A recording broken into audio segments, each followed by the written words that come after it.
ये लड़की जो कॉलेज एंट्रेंस एग्जाम्स की तैयारी कर रही थी, उसे late stage stomach cancer diagnose हुआ। उसके पेरेंट्स ने उसे कहा कि वो पढ़ाई छोड़कर तुरंत ट्रीटमेंट शुरू करे, लेकिन लड़की को अपनी लाइफ में कोई रिग्रेट नहीं चाहिए था, इसलिए उसने अपने फेवरेट शहर के स्कूल में ट्रांसफर लेने की जिद की। पहले दिन जैसे ही उसने क्लास ज्वाइन की, उसे सबसे फियर्ड ट्रबल मेकर के बगल में बैठाया गया। जैसे ही वो बैठी, सामने बैठी लड़की ने धीरे से उसे वार्न किया कि उसका नया डेस्कमेट बहुत बैड टेम्पर्ड है और लड़ाई झगड़ा करना पसंद करता है। उसने कभी किसी को हॉस्पिटल तक पहुंचा दिया था। उस लड़की ने कहा उससे ज्यादा क्लोज मत होना, लेकिन वो लड़की बस मुस्कुराई और पोलाइटली उस लड़के को ग्रीट किया। लड़के ने उसकी तरफ देखा भी नहीं और बस इतना बोला, मुझे डिस्टर्ब मत करना, मैं सो रहा हूँ। थोड़ी देर में इंग्लिश क्लास शुरू हुई। लड़की न्यू थी, इसलिए उसके पास टेक्स्ट बुक नहीं थी। टीचर को ये नहीं पता था और जब उन्होंने देखा तो गुस्से में आ गए। पूरी क्लास उसका मजाक उड़ाने लगी। जैसे ही उसे क्लास से बाहर निकाला जाने वाला था, उस लड़के ने चुपचाप अपना टेक्स्ट बुक उसकी तरफ सरका दिया। लड़की कुछ सेकंड के लिए शॉक हो गई। पहली बार उसे उस स्कूल बुली का एक अलग साइड दिखा। उसे लगा कि शायद वो इतना कोल्ड और वायलेंट नहीं है जितना लोग कहते हैं। थैंक यू बोलने के लिए लड़की ने सीक्रेटली उसके डेस्क में एक छोटा सा गिफ्ट और एक स्टिकी नोट रख दिया। कुछ दिन बाद लड़की को स्टमक पेन हुआ और उसकी माँ उसे हॉस्पिटल ले गई। माँ ने फिर से कोशिश की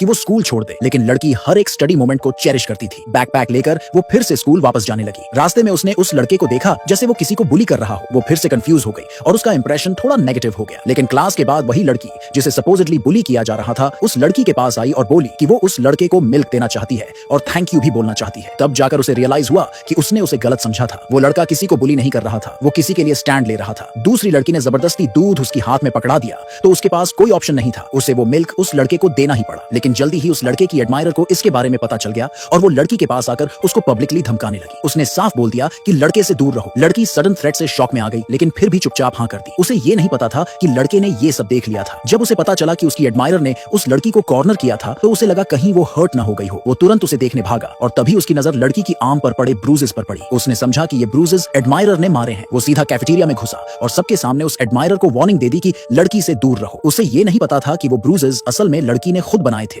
ताकि वो अपनी स्टमक पेन को छुपा सके। उसी रात लड़की को लड़के के दोस्त से एक मैसेज आया कि लड़के ने उसके लिए एडमायरर से लड़ाई की थी। तब उसे रियलाइज हुआ कि जो लड़का हमेशा कोल्ड और केयरलेस बनकर रहता था, उसके अंदर एक्चुअली एक सॉफ्ट दिल है। लेकिन अगले दिन वही एडमायरर फिर उसके पास आई और बोली कि वो लड़के को एक वाटर बॉटल देना चाहती है, लेकिन वो सीधे उससे नहीं लेगा क्योंकि तू उसकी डेस्क मेट है, तू दे देना। और फिर जबरदस्ती बोतल उसके हाथ में थमा दी। लड़की को मन नहीं था, लेकिन उसने बोतल दे दी। जैसे ही लड़के को पता चला कि वो एडमायरर की दी हुई है, उसने तुरंत मना कर दिया और बोला अगर तू देती तो मैं ले लेता। लेकिन ये बात कॉर्नर में छुप कर खड़ी एडमायरर ने सुन ली। उसका चेहरा गुस्से से सफेद पड़ गया। उसे लगा लड़की ने झूठ बोला था और प्रिटेंड किया था कि उसे लड़का पसंद नहीं है। गुस्से में उसने कुछ ठग्स को बुलाया और स्कूल के बाद उन्होंने लड़की का रास्ता ब्लॉक कर लिया।